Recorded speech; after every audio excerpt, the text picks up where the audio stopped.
నమస్కారం.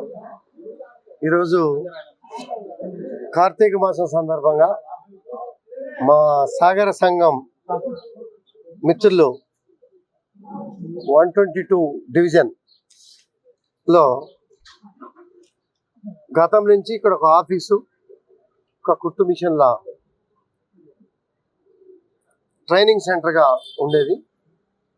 దాన్ని ఎక్స్పాన్షన్ చేసి వాళ్ళ ఒక కమ్యూనిటీ హాల్ కూడా కట్టి ఈరోజు ఇనాగ్రేషన్ చేసుకోవడం జరిగింది.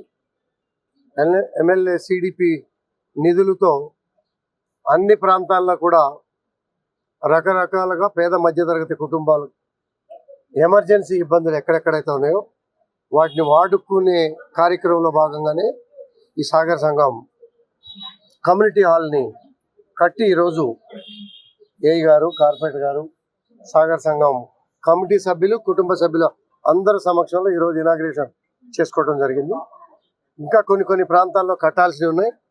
వాటికి కూడా కమిట్మెంట్ ఇచ్చాం ఆల్రెడీ. వాటిని కూడా కట్టి వాళ్ళకి ఎటువంటి ఇబ్బంది లేకుండా మా వంతు బాధ్యత నెరవేరుస్తామని చెప్పి తెలియజేస్తాం.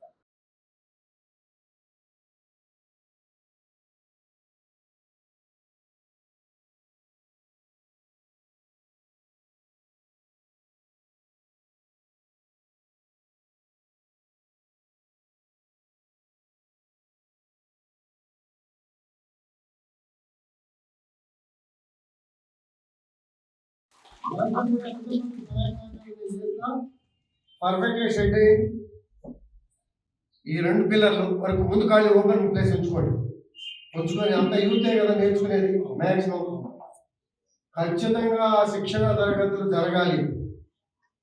వాళ్ళ కాళ్ళ మీద, వాళ్ళ చేతుల మీద వాళ్ళు బతకాలి అనే కాన్సెప్ట్. చేతులు విద్య ఉంటే ఎక్కడికి పోదు. ఇంట్లో పనులు ఇవాళ గతంలో 50 రూపాయలు ఇస్తే జత బట్టలు కుట్టించేవాడు. ఇవాళ ఎంత కాస్ట్లీ అయిపోయింది బట్టలు కుట్టించడం అనేది చెప్తున్నాడు. కాబట్టి అందరూ నేర్చుకుని ఉంటే ఏం తప్పలేదు. మిషన్ వరకు నేను ఇస్తా అని చెప్పా. గతంలో ఇచ్చా, ఇప్పుడు కూడా ఇస్తా. మీకు చక్కగా అరేంజ్మెంట్ చేయండి. అలాగే సోదరు చెప్పినట్టుగా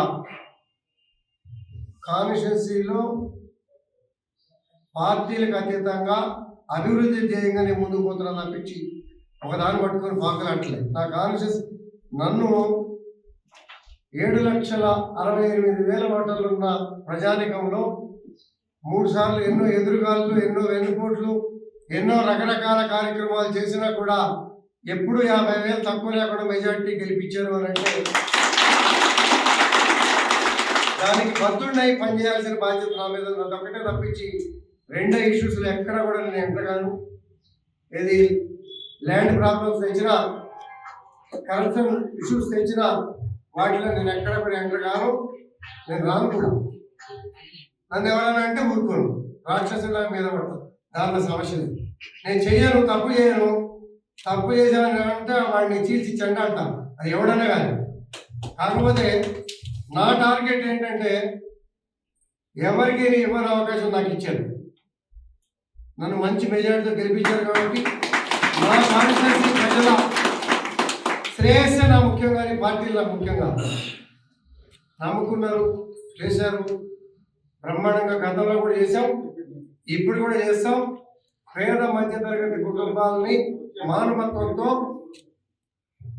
వనరులు, వసతులు, మౌలిక వసతులు కల్పించడం అనేది ప్రభుత్వ బాధ్యత, ప్రజాప్రతినిధుల బాధ్యతను మరవకుండా 50 సంవత్సరాల చరిత్ర శ్రీలింగపల్లి కాన్స్టిట్యున్సీ మార్చాం. ఇప్పటికే ఇంకా కూడా ముఖ్యమంత్రి గారు ప్రత్యేకంగా నిధులు ఇస్తా చేసుకోమని చెప్పి చెప్పడం జరిగింది. కొన్ని ఇంకా చేయాల్సినవి ఉన్నాయి. ఎక్కడ ఏం సమస్యలు ఉన్నా ఎప్పుడు అందుబాటులో ఉంటాం. మేము ఎప్పుడు కూడా